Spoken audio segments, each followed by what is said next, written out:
having kids, they do not care about fostering No. your physical intimate connections. You must know our kids. I have kids. I know lots of people who have kids, and stress. So stress can come in all, as you know, all ways, shapes, and forms, from all ends. It's coming at you. So stress and, of course, kids and dependence in general. The more obligations you have, the more responsibilities that you have, the more likely you're going to be to push sexuality down lower and lower on your priority list. Kids, the reason that I think having kids is such a big reason why people start to have sexless marriages is because our society and really society at large, TV, online, everything says when you have kids, they need to be your number one priority.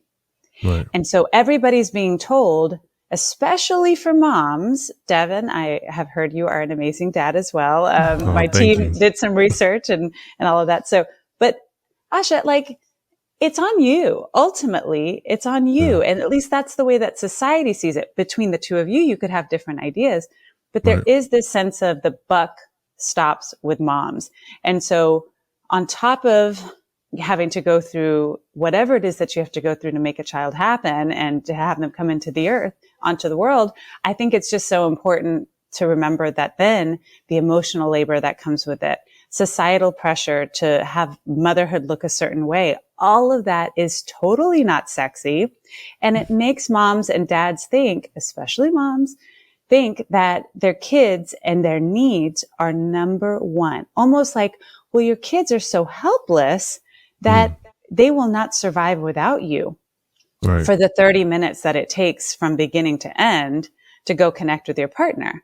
Or, well, my partner is an adult. They can take care of themselves. But my kids, oh my gosh, my kids need me. And my kids need, no, what they need is healthy people around them in healthy relationships, showing them what it's like to role model healthy relationships, showing what it's like to have healthy intimacy. Because guess what? They're not going to get that online. They're not going to get that from TV shows. They're not going to get that from their peers. You as parents and even just caregivers, or whether it's just trusted adults, you are the people that they're learning from. So it is so important to put those healthy connections at the top of the priority list. And that's how you get really good, healthy kids when it comes to emotionality. Yeah. We try to tell everybody that the best relationship in a marriage is between spouses, because the health of your relationship has a direct impact on the health and well-being of your child. But like you touched on, so many parents, specifically moms, suffer from that guilt where they're given attention other places other than their children. How do you suggest wives are able to switch that mindset, and how can husbands step up to support that change in the mindset so that people are not walking away feeling guilty? I love that you mentioned not just, hey, moms, you don't need to feel guilty, but hey, dads, and hey, partners, how can you support? That's the missing piece here. Because when you have a partnership where these co-parents have a system and it works for them, no, it doesn't matter what anybody else says. That external pressure, the external guilt trips, all of that bounces right off of them because they're both on the same page. So the key is to say, hey, moms, it's not enough to say, hey, mom, don't have a guilt trip. Don't feel badly. Don't do this. That's not enough. The next phase is to then show them that they don't need to have that guilt because the kids are fine. Yeah. Your connection, it is so important. It's so invaluable. It is the number one way that kids learn about how to be in healthy relationships. And don't we all agree that if you have a healthy relationship, life is so much better. Your experience of your job is so much better. Your experience of the ups and the downs of your life is so much better. So it's something that we have to reiterate, and we have to continue to say, hey, dads, you have just as much of a say in whether or not mom feels good about her experience of being a mom, of being a wife. It's not just on her. If you're not experiencing that guilt, let her know why. Hey, I don't feel guilty for doing my guys' nights because of XYZ. I want you to do that. But you can't, because there's a lot, and these are the people that I see right here on this couch.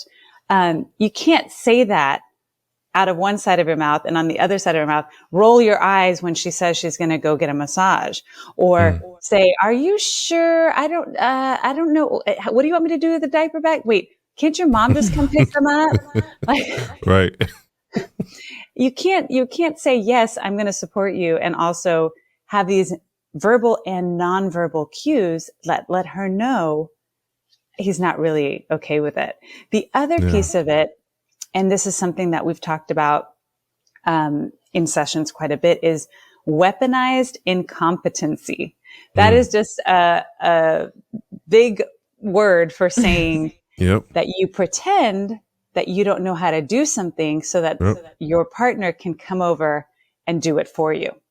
Like if your kid knows well and good, because your teachers have said that they know how to tie their shoes, but every time they go to find their shoes, for some reason, their hands just don't work. Same kind of thing. Talking about Aria right now. Yes, and that happens. And look, you said something. Look, you said we could dive right in, so we're diving right in, and I'm going to make a bunch of connections that might need a part two. We'll see. But you just said that sounds like Aria right now. What you don't want to have happen is have your partner start to feel like another child, another dependent, not just because that stinks and it's more work, but because it's not sexy. If you look at your partner like they are a dependent and it's somebody you have to like look over and look after and take on and all of that, then that's the sort of thing where I will say, it is not sexy, and they will lose that sexy spark for you.